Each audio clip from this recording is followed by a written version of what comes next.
Hello guys, જય માતાજી, જય શ્રી રામ। સ્વાગત છે મારા આજના નવા વ્લોગમાં। તો વ્લોગની શરૂઆત થાય છે સવારના 7 વાગ્યાથી એન્ડ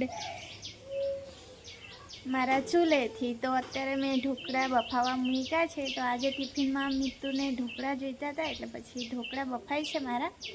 અને ઢોકળા બફાઈ જાય ને પછી મારે છે ને જે આદિવાસીમાં દેશી બાકડાવાળું ભાત બનાવે છે ને તે મારે બનાવવાનું છે। તો પરફેક્ટ તો મને ના આવડે કેમ કે મેં કોઈ દિવસ બનાવ્યું નહીં। એકવાર પહેલાં બનાવ્યું હતું ત્યારે પણ સારું નહોતું બન્યું। તો આજે મેં બીજી વાર ટ્રાય કરવાની છું। તો થોડો અંદાજ થઈ ગયો છે કે આવી રીતે બનાવવાનું। તો એ હું બનાવવાની છું કેમ કે રાકેશને થોડું ઘણું ભાવે છે।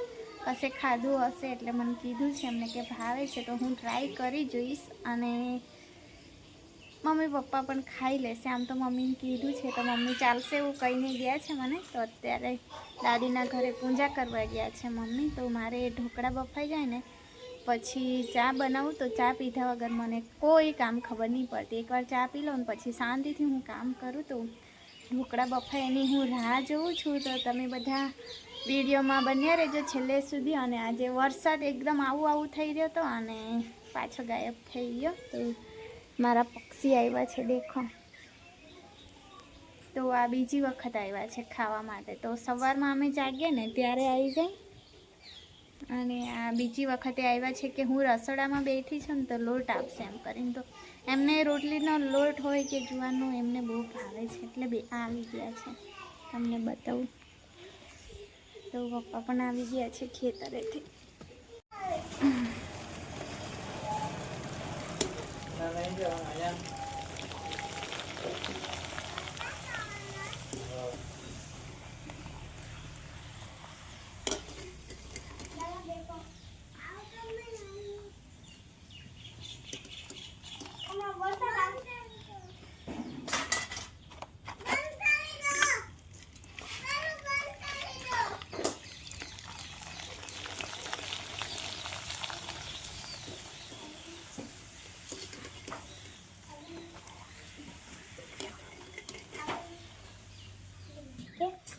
આ ડબ્બી નહીં લઈ જવાની, એકમાં જ લઈ જવાનું બધું। જાઓ મરચાનો ડબ્બો લઈ આવો કે નહીં નાખો।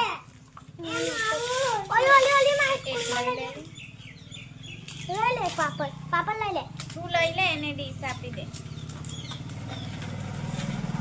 એ તો ખારા લાગે એટલે રેવાનું।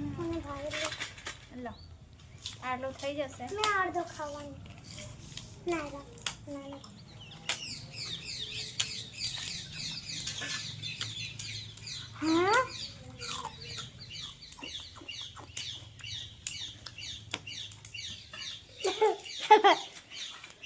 આટલું થઈ જશે।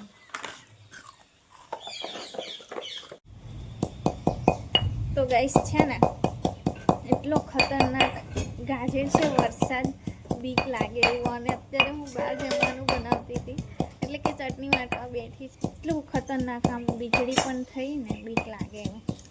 તો હું જલ્દી બનાવીને અંદર જતી રહું।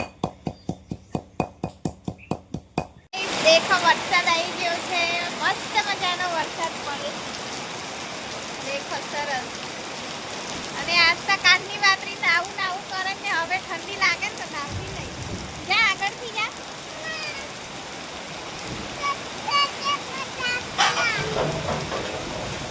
બીવડાઈ દીધી દાદી તગારા ભાઈ નીચે ઉતારવું પડે એમ।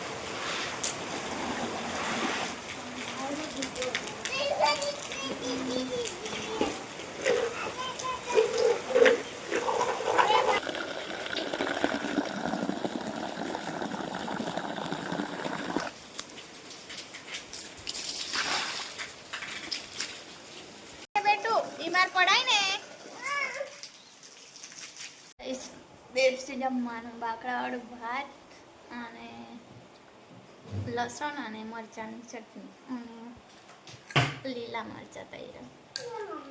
શું પપ્પાને પૂછી આવ પહેલા. દેશી જમવાનું આજે એકદમ.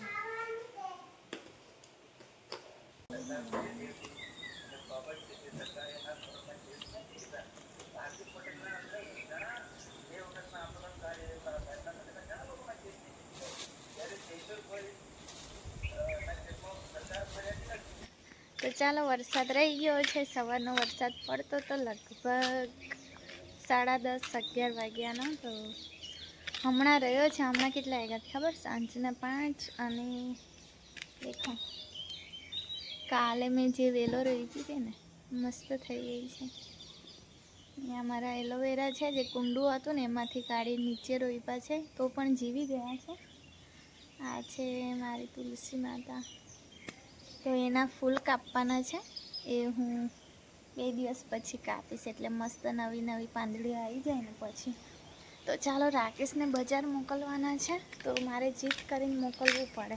એ ઘરે ઓફ હોય ને તો કશે નીકળવાનું નહીં માનતા. મને કે મને એક દિવસ શાંતિથી ઘરે રહેવા કામ છે, એટલે થોડી વાર મોકલી આપો કરીને તૈયાર થયા છે. પપ્પાની ગાડી લઈ ગઈ. ઉપર ઊંઘતું હતું, અમને જોઈ નીચે ઉતર્યું છે. કીચડ કેવું છે. આ તો સારું છે કે રોડ બની ગયો, બાકી એટલું ગંદુ દેખાય ને અહીં બહાર. તો હવે આ દાદીના ઘરે કંઈ જુગાડ કરવાનું છે કે આ ભીત, માટીની ભીત તૂટી ના જાય.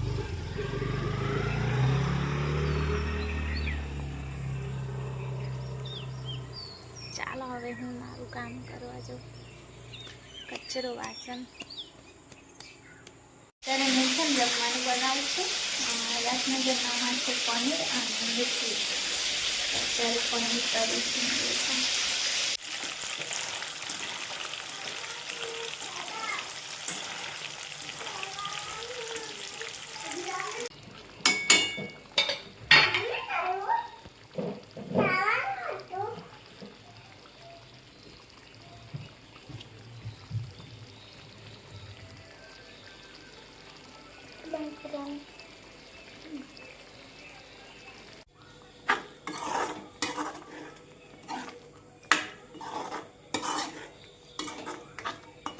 તો પનીરનું શાક મેં બનાવી દીધું. મેં દીક્ષાને લેસન કરવા બેસાડી છે.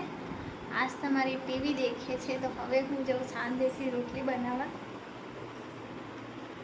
અને થોડા વાસણ પડ્યા છે. જે મેં શાક બનાવ્યું તો મેં શાક બનાવું તો બહુ વાસણ કાઢે, અને મારી કરતો અત્યારે મમ્મી કાઢે. હા, બનાવવા જાઉં છું. તો ચાલો, તમે બધા બન્યા રહેજો વિડીયોમાં.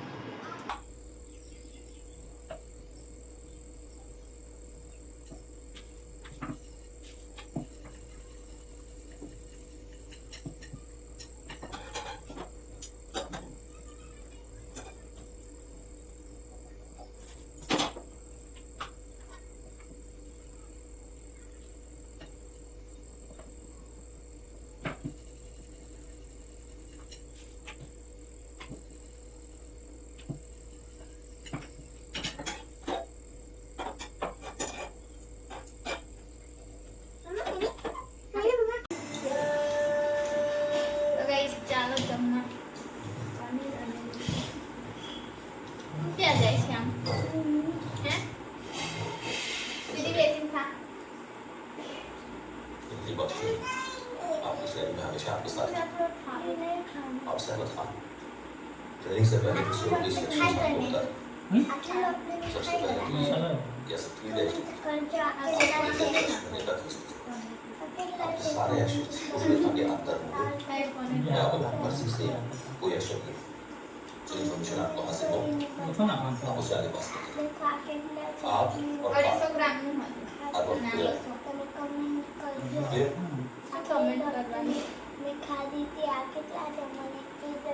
अगर कभी ऐसा लगे तो तुम्हारा राज पास हो तो समझ लो हो चुका है। अपने इंस्टिंक्ट्स को भरोसा करना, हमें इंतजार करना, हम फौरन तुम्हें वहां से निकालने का रास्ता साफ कर देंगे।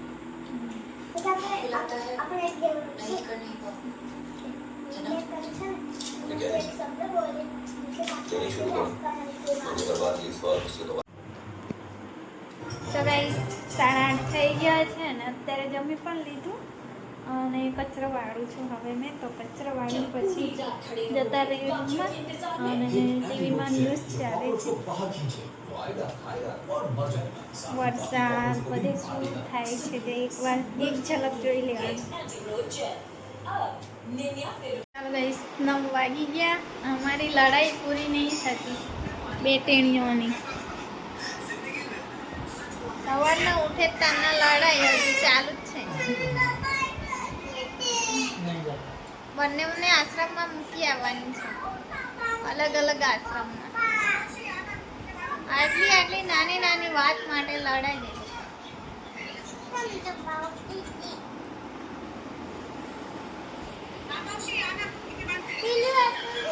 બહુ બધા જીવડા આવી ગયા છે નાના નાના નાના નાના ચોમાસામાં આવું નાના નાના બધા લાઈટ બંધ કરી દઈએ તો ચાલો ગાઈસ આજનો વિડીયો સુધી જ રાખીએ તો ફરી મળીશું આ નવા વિડીયો સાથે ત્યાં સુધી જય માતાજી ગુડ નાઇટ જય શ્રી રામ મારી આસ્થાએ લાઈટ બંધ કરી દીધી મમ્મા બોલીને કરી દીધી